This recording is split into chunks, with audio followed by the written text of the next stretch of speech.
In this training, we're going to talk about the connection between loneliness and our health. Loneliness is an epidemic of large proportions in our society. It is the number one reason that people seek out talk therapy. And in a world where it's so easy to stay connected, we often feel disconnected because we don't feel seen or understood.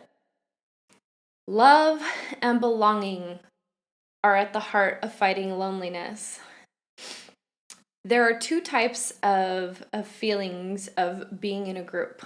There's belonging and there's fitting in. Fitting in is when we adjust ourselves to be accepted by a group, and belonging is when we show up as our authentic selves and be vulnerable and are accepted as we are. We're looking to show our clients the type of fit. We are looking to show our clients belonging, not fitting in. Also, when people don't feel like they belong, our DNA tells us that we're going to die because our survival mechanism is to be in tribes, to be among other people. Without other people, we don't have a security network. We don't have our basic needs met. And so our bodies literally tell us we're going to die when we are lonely, which is why it's such an important thing for us to remember and to combat. Luckily, that's something that we can help to alleviate as Snugglists. There are lots of different ways people feel lonely, and the most important thing to remember is that people can be lonely even when they have others in their lives.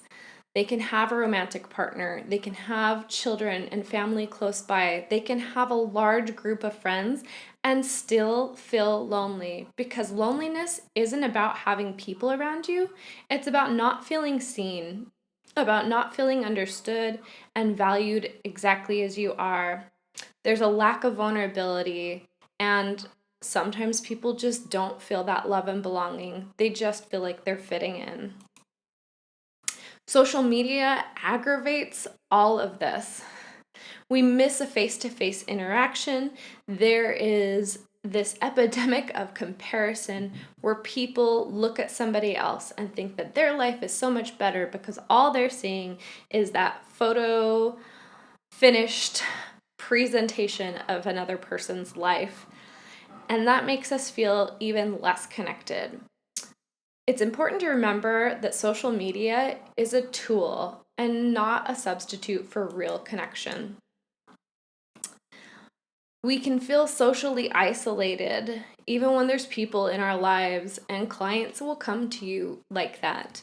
They will have a partner or people in their lives and they will still feel very isolated. They struggle to connect because they're trying to connect in a disconnected world. The way we combat that in a snuggle session is to be present, to express inclusion for everything that a client brings to a session. They are a valuable human being, no matter what their political beliefs or religious. Anything that they bring into that room is okay, because whatever's mentionable is manageable. Wholeheartedness is at the heart of combating social isolation. When we feel like we are showing up as our authentic selves, we have a wholeheartedness about us, and we're able to open up a world for connection and belonging. Transformation happens when a client feels accepted exactly as they are. And as counterintuitive as it may sound, when you show a person that they are valued exactly as they are, they feel empowered and excited to jumpstart themselves into growth, which is really the only way real growth happens. You can't